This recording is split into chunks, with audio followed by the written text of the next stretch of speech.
Or if you say, well, we're going to have a Bible reading at the table before dinner. Oh, your 14-year-old is going to be turned off by that. They're just going to hate the Bible. This is my decision here.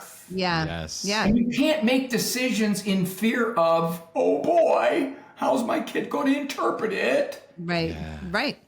And also it's like you then awesome. take the consequences for that. And I know for our family, we've made some rules. And if we do have somebody who doesn't react badly or it's not working for us, guess what? We can change the rule. Heck yeah. It's like you can be flexible. We can say, okay, we're going to actually do it this. That's okay. Like you have to kind of do that. I feel like throughout your parenting, as you learn more, as you see the different challenges and things that your kids are going through, like all of that. Like it's parenting is an art, not a science, I guess,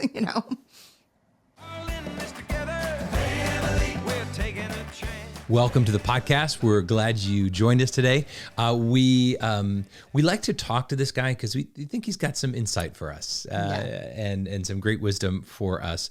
But before we get into our doctor's call, our interview with Dr. Ray Guarendi, we want to encourage you to take our survey. The survey we do this once a year.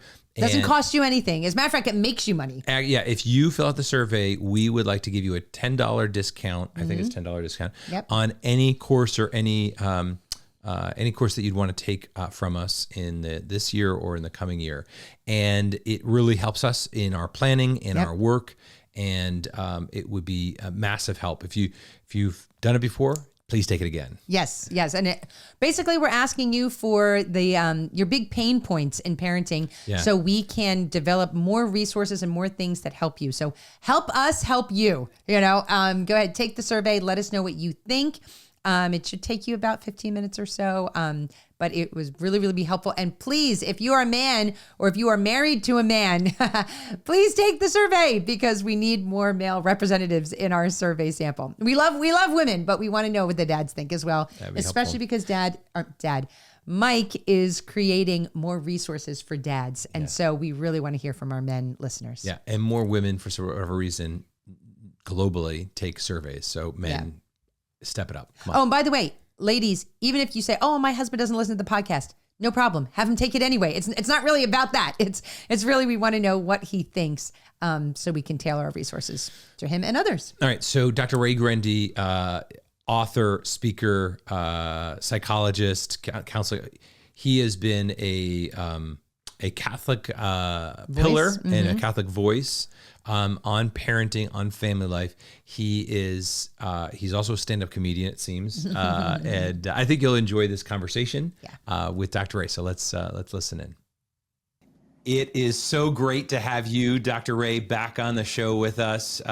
You're always a joy to either be with in person or if we have to do it virtually, it's fine too. But thanks for joining us again. It was 3 years ago, and I'm detecting even now some psychological slippage on your part. It's a good thing we have you. We're coming in for a consult right now. This could be because of your children. They suck off IQ points. I heard it was 25% per kid, Ray. Is that true? Something along those lines. And most parents recover after they leave when they're 46. Ooh. But generally, there is some leftover deterioration. Well, this is actually a perfect introduction to our topic today, which is joy and humor in the family. And we thought, who is better to talk about that than Dr. Ray? When you have joy and humor plus family life, there's only one equation. Dr. Ray, right? That's it. Not everybody can be funny, but everybody can laugh. That's right. I like this. Exactly. All right. So we've heard you talk about this before. Why is laughter essential for families? Why do you think, maybe did God give us a sense of humor? How did this all happen here, Ray? I think some of our laughter has been taken from us by some bad ideas that have been pushed upon us. For example, your parents, I can tell by the twitch in Alicia's left eye. Yes. So because of that, now parents are a bit insecure and second guessing. They're a bit neurotic, wondering, did I handle that right? if I say the wrong thing at the wrong time, am I burying into my child's psyche some kind of trauma that's going to pop up when he's 23 and he's going to turn on me and he's going to tell me, I don't want any part of you. You're not going to see the grandkids. And I've left the church and I'm happy because of it. And you know why? You cannot enjoy parenting like that. It's not possible.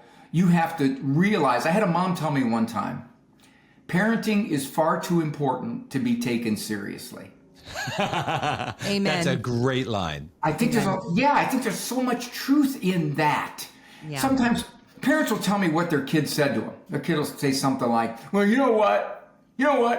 I could have been born in any other family. And that'll throw the parent for a loop. They'll get all shook up and they'll think, oh no, how did I fail? And they see me laughing. I go, yeah, you probably could have. What stopped you from saying, yeah, you probably could have? But see, parents don't do that because they're so uptight about making a psychological mistake with these reverberations that are going to go on for decades. We shrinks have ruined parents, and we've taken away a lot of their fun and joy from parenthood. So first thing to do, throw off psychological correctness. Don't think about saying everything right, doing everything right. You'll make yourself a neurotic mess. You know what will happen? You will be the poster child for the messy family project. True. I was going to say that the whole idea, though, that we set ourselves up for our own failure by creating unrealistic expectations. And I don't think because as parents, we want to get it right. Dr. Ray, we want to get it right, and I joke about the fact that, hey, I had 10 kids because I wanted to try this out first 5 times before we got it right, and then we have a counseling fund for our older kids. But the reality is we as parents want to do a good job, and we feel like we've only got one shot at this. And that's a lot of stress that can be added. What average will get you into the Baseball Hall of Fame? What lifetime career average will get you into the Baseball Hall of Fame? Do you know? Is it? No, I don't. I don't really follow baseball, so we're more a football family. You bat 300 over the course of a lifetime. Really? Yeah. So you need to have 3 kids that turn out okay, and you'll be Hall of Fame parents. I've got 2, 3. Yeah, I think we can do that. I think we can make that work. See? It's easy. Sometimes when my kids were growing up and somebody would come to me and say, well, I want to tell you what Joanna did. Okay. And then they tell me, and I go, that sounds like Joanna. Okay, well, I'll take care of it. I mean, it's not like, you can't enjoy parenting at all if you have an attitude of, they can't do anything that could reverberate, that if they do this, if they steal a Matchbox toy from the drugstore, does that mean they're going to steal a real Corvette when they're 24? Yes. You named him Rob because you were hoping it would help. Right. You know what? It's so funny that you say that. I had a parent who contacted me recently who is having a problem with her 6-year-old stealing things from her brothers and sisters, and they have a big family, and it's just really just driving everybody in the family. It's like a smorgasbord, man, when you got that many brothers and sisters. Oh yeah, it's a good point too. But my first response to her is, you know what? I really don't think that your child is going to grow up and be part of Ocean's 11. Like, I don't think she's going to be a modern day Bonnie and Clyde. Like, it's okay. It's okay, because I think that parents have lost some joy and humor in parenting because we put so much pressure on ourselves, and because the expectations for parents are so unrealistic. They are. Here's what your friend did, Alicia. Your friend complicated this. Your friend looked at this little person who was taking stuff, and which, by the way, they don't even have a conscience yet. Yeah. So the kid's taking stuff, and this parent's thinking, our parenting is not being absorbed. We've tried to tell them stealing is wrong, and it's not sinking in. What else is going to not sink in? Instead of just simply saying, hey, you know what, sweetheart? Here's the rule. The next time you take something from your brother or sister, whatever it is, I'm going to take your very favorite possession, and it will be gone forever. If you take something else, I'll take your second favorite possession. So that's the new rule, son. Now, that's simple. That's really easy. Yeah. But you can't do that if you're scared. Yeah. You can't. Yes. Yeah. I think that humor is kind of in many ways an antidote to being scared. Like when they say, like when you're in The King and I, there was that song about like whistling. Like if you whistle, like whenever I feel afraid, like I whistle a happy tune, it's like, okay, that is something to do with that with parenting, because I know sometimes I react strongly because I'm reacting out of fear. I'm afraid for my child.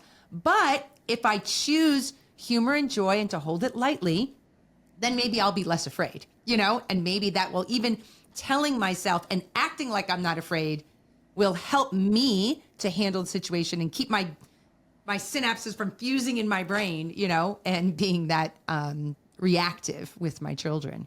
Here's the irony for Christian parents, Alicia. We all talk about fallen nature, sin nature. And then we turn around and we say things like, oh, he's so strong-willed. Oh, he's just defiant. Oh, my gosh, he's 7 going on 17. A very difficult child. No. You got a kid here. And kids are capable of anything. And if you know they're capable of anything, you can laugh at half of it. Right. Yeah. I told my mother when I was 3 years old, I don't like you. And she looked at me. She said, Raymond, I stopped liking you last year. She was an Italian, so I couldn't bully her, she was my Italian mother. But that's what happens. We've taken so much of the looseness out of parenting because we made it a psychological project. Or, check this, guys, a spiritual project. Oh, yes. We need to pray the rosary in Aramaic while we kneel on broken glass and levitate to do it correctly. Yeah. I used to get lost during the rosary. We pray the rosary. Now, I know why you got 10 kids, because it's a decade of the rosary. That's what you do, right? Decade of the rosary. Every time. Each kid doing Hail Mary. There Same you with go. us. Well, I'd lose my place constantly because you can't listen to a 5-year-old say a Hail Mary. You want to put a gun to your head. Yeah. And Hail Mary, po grace, and don't interrupt them because they'll start over. And I'd lose my place. I'd go, Hail Mary, and my daughter, it's always the girls, not the boys, it's always the girls. Dad, it's the glory be. Oh, sorry. But you take yourself lightly, right? That's it. That's the key to this whole thing. You got to look at yourself and not be so insecure that you can't laugh at yourself, for God's sakes. I had a priest call me one time, and he said, Ray, are you sitting down? And I said, Father, is this about what one of my kids did at church? He goes, yeah. I said, I probably don't have to sit down. Tell me what it is. Yeah. See, but that's it. I think there's an art that you have discovered, and that the best of parents have figured this out. That you take your calling seriously, but you take yourself pretty lightly. God is not up there. Oh, yep, missed it again. And or their kids, just in those little moments, we haven't failed them completely. When they make a mistake, it's not like they're our walking report card. So kind of stepping back and kind of looking big picture, is there any difference between the deep sense of Christian joy? Is there a difference between Christian joy and just being completely silly and ridiculous? Or do the two come together? Or what's the difference? Do you think there? one is good and one is bad? I don't know. What do you mean? What's the difference between those? Like, because because I want my family to have laughter and joy. Is there a difference between being ridiculous and silly and Christian joy? Ridiculous and silly is a subset of Christian joy. All right. You can be ridiculous and silly and not have Christian joy. Okay. But if you have Christian joy, it's easier to be ridiculous and silly. Yes. Because one, you don't take parenting so heavily, and you don't take yourself so heavily. Yeah. There's an inverse relationship between being insecure and being able to laugh. If you're insecure, you can't laugh at your natural failures. You can't. Yeah. They mean too much. Instead of saying, oh yeah, I really screwed that up, you say, oh man, I really screwed that up. Another sign that I'm a failure. But once you do that, you can't laugh. Right. Right. That's good. That's actually good. Because there's something about joy that requires an internal freedom and confidence, right? You know, like if I'm, kind of wound up inside, that's not going to come out as free joy, which is Christian joy, right? The real virtue that we desire. And so parents need to kind of, whether it be through counseling or other means, they need to be okay with themselves, okay with the fact that you're going to make mistakes, okay that life isn't going to go the way you planned. It feels like that's the precursor or a good foundation for joy to be birthed. And actually, one question that I did want to ask you is kind of like going off of that, like insecurity when you can't laugh. Well, how about on the other side, if there is, what are the boundaries? Do you know what I mean? Because one of the things like in our home that we really do not encourage is something like negative humor or making fun of people for a laugh. You know what I mean? Like almost like going too far.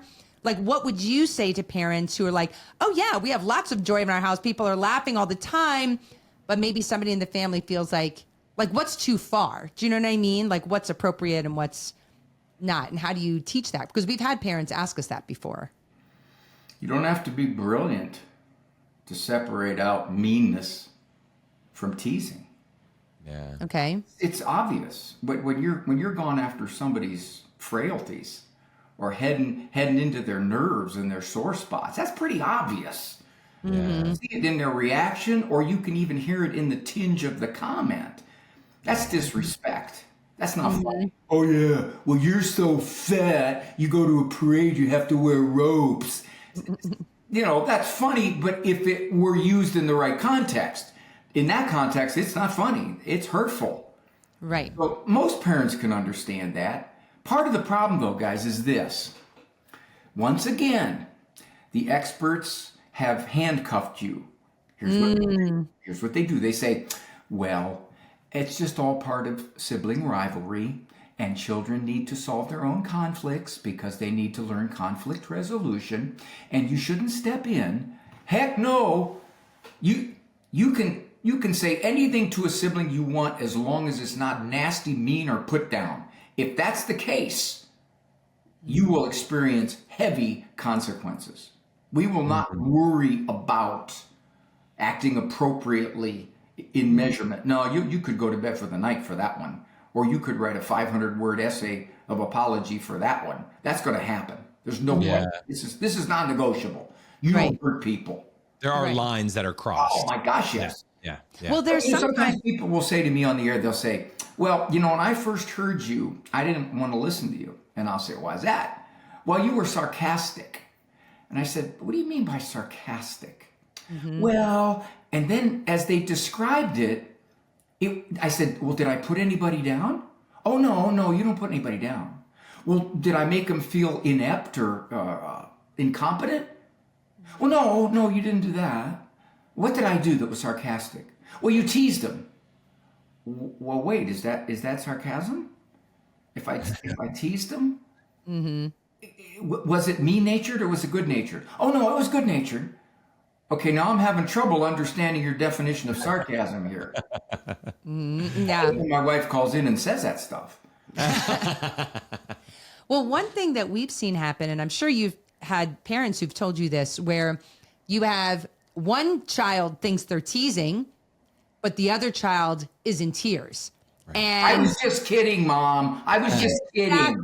Exactly. I was just kidding. I didn't mean, like that happens a lot, especially when kids are figuring out the lines of humor. So how do you come down on that in those situations? Well, that could be a warning. You say, okay, you might have just been kidding, but you see how they reacted. Exactly. They didn't take it as kidding. Right. So don't do that again. I'll give you a freebie on this one because maybe I'm going to take you at your word that you didn't mean it. Right. Okay, I got that. Don't do it again. Right. Yeah. And then also you only get so many free passes. You can't say that every time, Well, my wife, I kind of say, honey, I was just kidding. And she goes, Ray, that was your 4,622nd free pass. Yeah. Actually, along those lines, I actually had another thought because I remember talking to a parent once who had a bunch of boys and young boys like under 10, right? And at the dinner table, they would just get so silly all the time, like with the farting noises and like the, scatological humor and all that kind of stuff. And she was like, I don't want to like crush their spirits, but it's also wait, stop right there. See what she said? If she's saying I'm going to put a limit on them, I'm going to crush their spirit. You see what I mean about being neurotic and over-interpreting? So true. Yes. Yeah. Go ahead. Sorry. Go ahead. Didn't mean to. No. Like, how do you explain? Because also there is certain humor that I have found that boys have when they are with other boys. And I've said this to my son. Pull my finger. Exactly. That it's like, okay, there's certain humor that's acceptable in some situations. It's not acceptable in others, and explaining that to kids in a way that they can understand, I guess. Maybe that's way to go, Alicia. Try to explain something to a kid in a way he'll understand? What are you talking about? True story. Yeah, because there is a difference, right? I mean, boys' IQs go down when they're together. We're stupider together, right? I think that's the rule. I think I hear it right.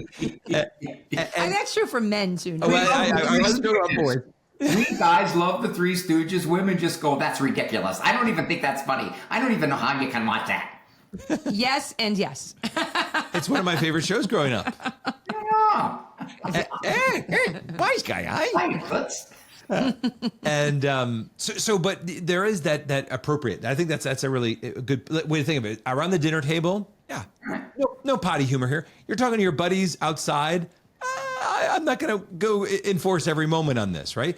But if you're having that conversation and you have some limits, like you just said, that's appropriate for the dynamic of the family. And I do think that I remember we had a couple one time that we were working with, and they kind of evaluated their family and they realized that they actually had lost some joy. And I think that's part of it, is that people do get a little neurotic and they don't want to screw it up.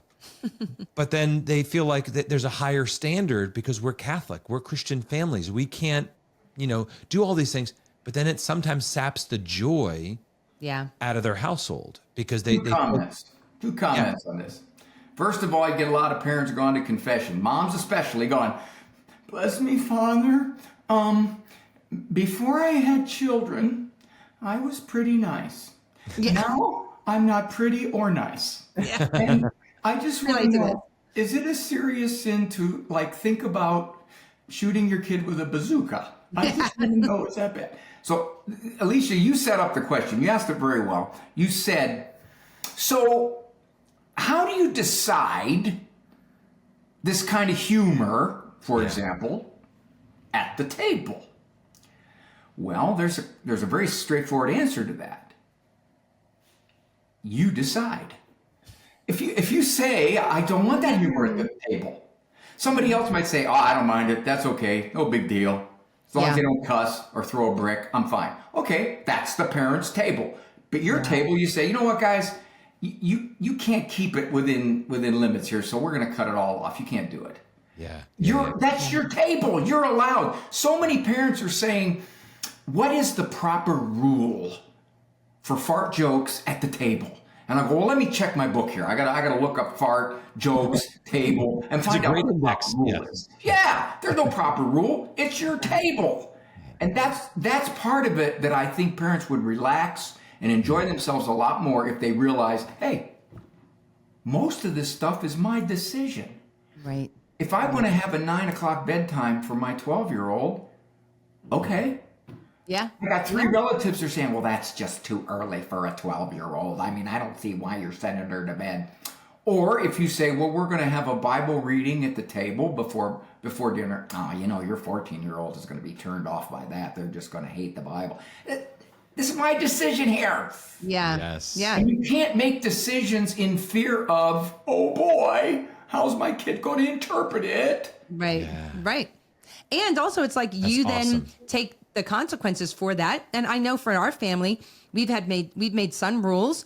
And if we do have somebody who doesn't react badly or it's not working for us, guess what? We can change the rule. Heck yeah. It's like you can be flexible. We can say, okay, we're going to actually do it this. That's okay. Like you have to kind of do that. I feel like throughout your parenting, as you learn more, as you see the different challenges and things that your kids are going through, like all of that. Like it's parenting is an art, not a science, I guess, My wife said she was a better parent of 10 than she was of 3. Yeah. And that was because she learned what really mattered, what didn't matter, what to float with, what not to float with, what not to get bent out of shape and overinterpret, and what to laugh at. Yes. Yes. And that's just what happens. You guys touched upon it. What is the modal number of children in America now? You remember your statistics? Modal. You remember what modal is? Mm-hmm. It's the most common number. So what is the most common number of children in America right now? 2? 1. Is it really? Yeah. Now that's a little misleading because somebody hasn't had their second child yet. Okay. Right. But number 1. So when you have 1 kid, oh man, you got every parenting egg in that one basket. Yeah. You don't want to screw it up. You got 10, I got 10. I got some going to serve your church. I got some probably going to serve time. But you see with that 10 which ones are going to absorb your parenting easily and which ones are going to bounce off of. Right. Yeah. And you know this. Part of the problem too in a Christian circle, and you guys have heard this, when you have somebody who's had, say, nice success in raising their children, they got 2 or 3 kids that are loving the Lord, in the faith, etc. They just assume, pridefully, I might add, that it was their parenting. Yeah. They were just good at it. But if you have a kid who goes off the rails, then obviously maybe there was just something a little missing in your religious and spiritual instruction here, because that didn't happen with us. There's a real danger in thinking like that. I agree. Yes. I agree. Yes. We always say that with if we had 2 children, because we had a boy and a girl first, we would have been like, yeah, just the perfect parents. Like, look at us. They're so good. They were so easy. And then when we had our 3rd child, we were like, we're outmanned, outgunned. No, it wasn't just that. We were like, yeah, looking at this 3rd kid, it wasn't us. Yeah, like this child is completely different than the first 2. And she took way much more energy, way much more instruction. And because she was just a different person. And so it made us realize, oh yeah, we thought we were so good with our first 2, but they were just mulligans. The Lord was like, I'm going to give you 2 easy ones, to start with. Now, of course, different areas of their life as they grow, everybody has challenges, easy times, hard times. But I can very much relate to that because, when the more children you have, the more you realize, yeah, there's some things that I need to do that are really important, but there's a lot of stuff that it's the child's choice, it's our environment, it's the culture within your home, really, I think. Well, Mike, that 3rd kid, you suspected Alicia, but you couldn't catch her. You know what I'm saying? I know. I wasn't sure. I don't know. This kid don't seem like he has my genetics. Absolutely correct. The second most powerful factor, maybe it's even equally powerful, is temperament. The way the kid's wired. Yes. Their personalities are very different, and they interact with your parenting. And some kids, they bounce through childhood, and they straighten up maybe when they're 28. Yeah. Other kids, like you say, are just, oh gosh, we're just God's gift to parenthood. We're so good. And then Chucky, Cujo, and Damien comes along, and Lucifer. Yeah, exactly. They throw you for a loop a little bit. Of course they do. One for your money. I thought we'd have 9 kids and get 1 free. But Ray, we're still getting pressed on it. Even our last one, we are still learning. It's still learning. So just to go back to the whole idea of humor again, what would you say? I was thinking about like those parents who maybe need more joy and fun in their family life. Could you just explain, maybe because some people are naturally funny, like yourself, obviously. I think Mike is very naturally funny, but some people really aren't. And it's kind of something they have to maybe like just be a little bit more intentional, hold themselves lightly. How do we motivate them?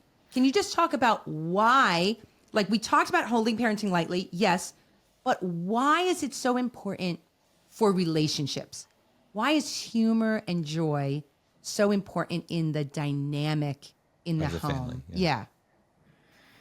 You don't have to be creative. You don't have to be naturally Robin Williams-like to be enjoyable in a relationship. First of all kinds of scrap happens in family life that's funny. It just is. True. Our kids are a natural source of all kinds of goofy, foolish, laugh-worthy stuff.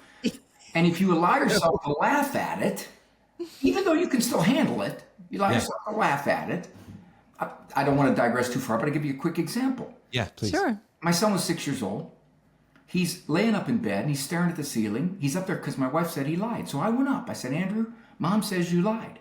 He said, I don't remember. I said, Andrew. I said, what are you, a politician? If Mom said you lied, you lied. And then I thought, okay, it's time. He's 6 years old. It's time. Dad, highly trained professional communicator, going to tell him about lies. I went on for like 9 minutes. I said, Andrew, look at me, son. 9 minutes of my best stuff, talking about trustworthiness and when I was a boy, how I lied to my dad and how that affected the relationship. And I went on, and I knew this was going to be a turning point in his young life. When I was done, I said, Andrew, you got any questions, son? Yeah. Go ahead. Hey, Dad, how come if my one eye looks at the ceiling, my other eye can't look at the floor? Now, I had to turn away to bust up. I'm not going to look at that and go, man, I gave him my best stuff and it didn't register at all. What the heck? What did I do wrong? No, for heaven's sakes, the situation was funny. Yeah. Yes. It truly was. And I didn't overinterpret it. That's a big thing. Don't overinterpret most things.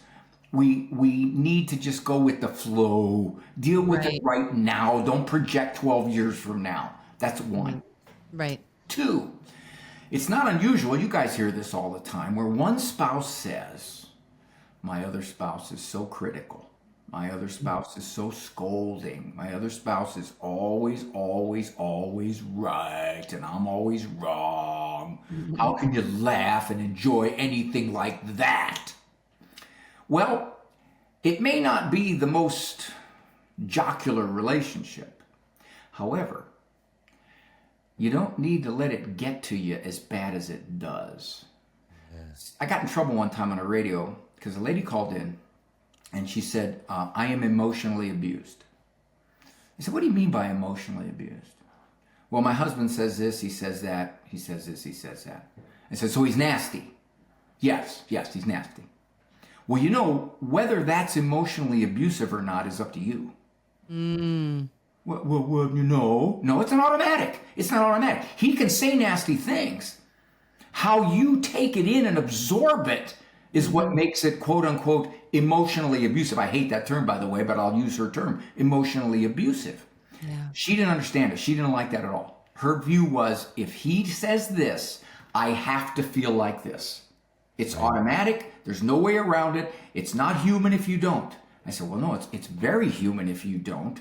And if it doesn't get to you as much, the moments that are lighter in the relationship will have some positive. A lot of people will say, oh yeah, we have good moments, but they're so few and far between, and I don't know when the next remark's going to come. Okay, if you give those remarks that kind of power, then you flat out, you are impotent. You can't do anything about it because your joy is going to be contingent upon whatever he says. Exactly. It's kind of the idea of the only person you can control is yourself. You can control yourself, Number one question I now get, guys, more than any other, and I don't recall getting this question when I first started. Will you tell me how to make somebody else be different? Oh, man. Really? Mm-hmm. That's the number one question I get. Basically, in some form or another. Exactly. How do I make my mother-in-law not make snarky remarks? How do I make my husband be less critical? How do I make my kids be more respectful? I go, there are certain things you can do, but in the end, if everything you try doesn't work, you got to look at yourself and say, why am I letting this get to me like this? My mother-in-law has been making snarky remarks for the last 12 years about my motherhood. Why does she still have the power to distress me like that? Yes. And that's it right there. Because Dr. Ray, there's so many things. And again, I'm not saying there aren't people who are going to be challenging and who maybe you don't want to be in day-to-day communication with, not talking about your spouse, but in-laws or other things. You may not want to live in their house. But the fact that we have so many toxic relationships, as people are calling them. That's what they're calling it. You're right. They label them. And I'm not saying there aren't situations which physically you shouldn't be and all of that, right? But there are so many that we need to figure out how to deal with it in our own lives so that we can say, you don't have power over me anymore. You know, hey, I'm gonna love you from a distance. You know, if you're gonna be talking to me like that, or those words just are not gonna be that big of a deal to me anymore because you don't have that power, and I still can love you. But like, there's just this newfound freedom of creating your own safe space, where in your heart. Yeah, but the real safety comes from a joy, the real place of peace that you are actually longing for. Is the freedom to say nobody, and I want to raise my kids that way. I want to raise my kids so that they're not thinking my day is up or down depending on other people and how they treat me. I want my kids to have a peace and a joy that sustains them through the idiots that they may have to work with or go to school with or whatever, right? And if we don't get our hearts and minds right, how can we pass that on to them effectively, right? I mean, is that right? Is there what when you have people in those situations, what's the recipe for them to deal with the only thing that they can control? My most recent book is called How to Get Along with Almost Everybody. And Mike, no offense, buddy, but in the back cover, your picture was right above almost. Knew it. I was wondering why you were taking those selfies with your wife called the publisher and said, here's a picture for you to use in the back cover. Okay. And I make the point in the book exactly what you just said, Mike. The neighbor lady down the street who's a crusty curmudgeon, I wave to her, she glares at me. Okay, so what? She's 6 houses down. I barely see her. My mother-in-law, on the other hand, is my wife's mother. She lives in town. She comes around a lot. Holidays, she's there. She's not pleasant. She makes remarks. She says things. She's critical, kind of. So I can upset myself over these things. Yeah. The problem is this. I can't stop her. Most people say, wait a minute. Have you told her? Here's the problem with clearing the air. When was the last time you confronted somebody with a long-standing pattern of theirs and they said, oh gosh, I never looked at it that way. Oh, thank you so much for pointing that out to me. I most certainly am sorry. I will try to correct it from this point forward. Sure. Okay, most of the time they're defensive, they deny it, they don't want to hear it, they don't see it, the problem is yours. Right. Okay. So let's say none of that has succeeded. Now what are you going to do? All right? Only option you have left, and this is one of the chapters in the book, it's called unoffendability. Yeah. Christ was without sin, and yet he, quote unquote, offended so many people they killed him. So who do I think that I am that my mother-in-law shouldn't say those things? I don't do that to her. I don't deserve that. I'm not like that. She should show me respect. See, that's all this attitude of, that's offensive and you shouldn't do that to me. Wait a minute. Yeah. Whether I'm offended by it is up to me. She can say, hey guys, I have had emails. I had one lady write me an email, and Alicia, I hope this wasn't you, that said, I wish you would roast in hell. Oh my. Oh yeah. I had another one say, I used to love the sound of your voice, but now it makes me want to puke. Yeah. Okay. So now how long do you think I'm offended by that? About the time it takes for my finger to go to delete. Right. Yeah. That's how long I'm going to be offended about it. I can't control what they're going to say. Yeah. My only concern is it true? If what your mother-in-law says to you about your motherhood, is it true? If it's not true, then you really, to get along with her, better. You have to get along with her less bad, is the way it is. She ain't going to be your favorite person in the world. Come on. Right. But I've had people tell me, I'm ruined for 3 days after my mother has come here. I can't wait until my mother just leaves. Why? Well, the thing she says. How long has your mother been like that? Ever since I was born. Okay, how long is that? 39 years. Let me see if I understand this. In 39 years, this hasn't gotten to you less? Yeah. Whoa, it's gotten to be more. Why? Cumulative effect. It just builds. It should go the other way. She should lose credibility. Right. Right. There's a difference.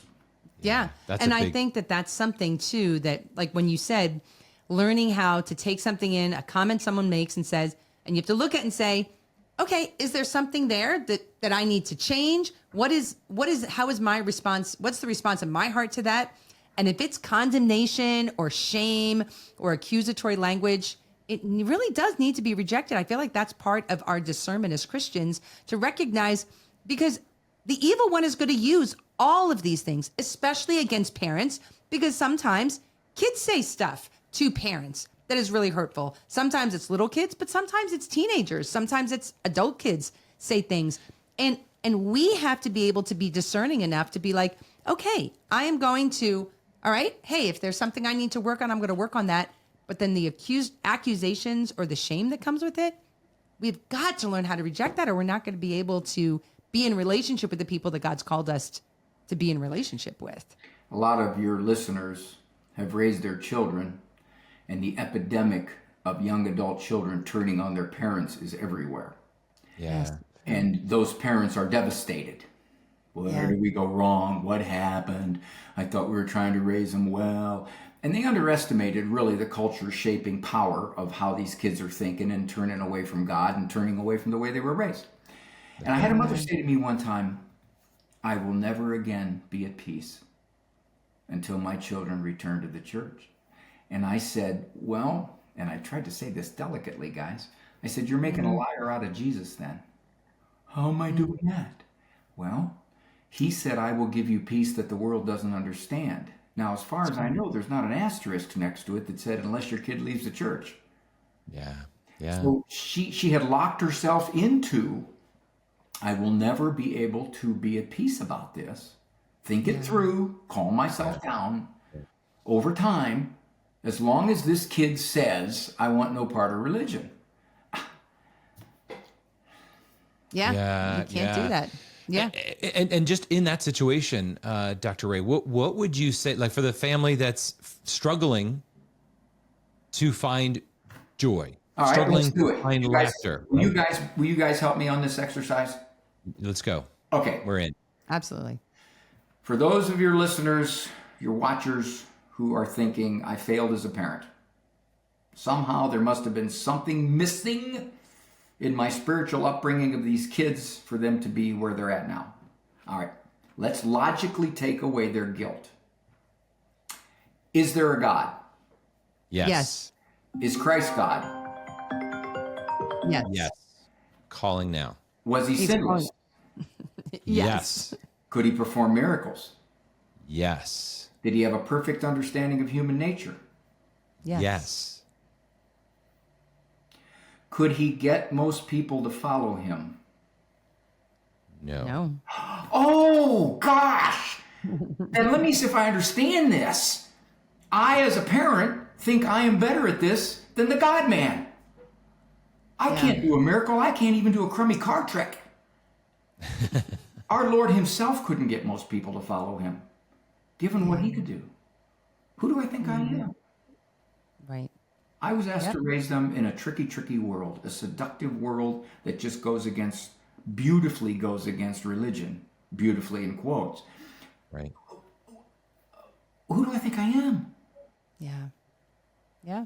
They voted against our Lord shortly after Palm Sunday. Right. What?